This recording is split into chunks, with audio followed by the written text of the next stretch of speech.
আমাদের মধ্যে অনেকে এমন আছি, কোনো না কোনো গুনাহে জড়িয়ে পড়েছি।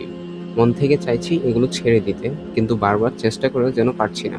প্রতিবারই মনে হয় এবার বদলাবো, কিন্তু আবারও হেরে যাই।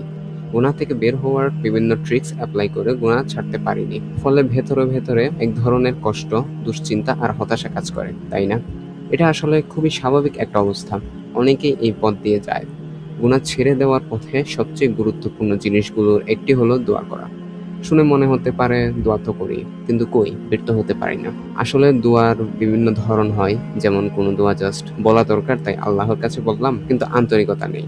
আবার কোনো দোয়া খুবই আন্তরিকতার সাথে হৃদয়ের গভীর থেকে অনুশোচনা নিয়ে আল্লাহর কাছে বলা। আপনি নিজেই ভাবুন কোন দোয়াটা আল্লাহর কাছে বেশি প্রিয়। নিশ্চয়ই সেই দোয়া যেটা আন্তরিক, যেটা সত্যিকারের অনুভূতি থেকে আসে। তাই চেষ্টা করুন নিজের গুনাহগুলো স্মরণ করে করে সেগুলোর জন্য লজ্জা আর অনুতাপ নিয়ে আল্লাহর কাছে বারবার দোয়া করতে। গুনাহ হয়ে গেলেও কোনো অবস্থাতেই দোয়া করাটা বন্ধ করবেন না, কারণ আপনি যদি নিয়মিত আন্তরিকভাবে ডাকতে থাকেন, একদিন না একদিন তো পরম দয়াময় আল্লাহ অবশ্যই আপনার জন্য রাস্তা খুলে দিবেন। হতাশ হবেন না, দোয়া চালিয়ে যান ধীরে ধীরে নিয়মিতভাবে। এর পাশাপাশি একটু নিজেকে খেয়াল করুন কোন জিনিসগুলো আপনাকে বেশি গুনাহের দিকে টানে। কোনো ডিভাইস, কোনো পরিবেশ কিংবা কোনো বিশেষ পরিস্থিতি, ওই ট্রিগারগুলো চিহ্নিত করুন। আর যতটা সম্ভব সেগুলো থেকে নিজেকে দূরে রাখার চেষ্টা করুন। ছোট ছোট পরিবর্তনই একদিন বড় পরিবর্তন নিয়ে আসে। আল্লাহ আমাদের সবাইকে গুনাহমুক্ত শান্তিময় জীবনযাপনের তৌফিক দান করুন। আমিন।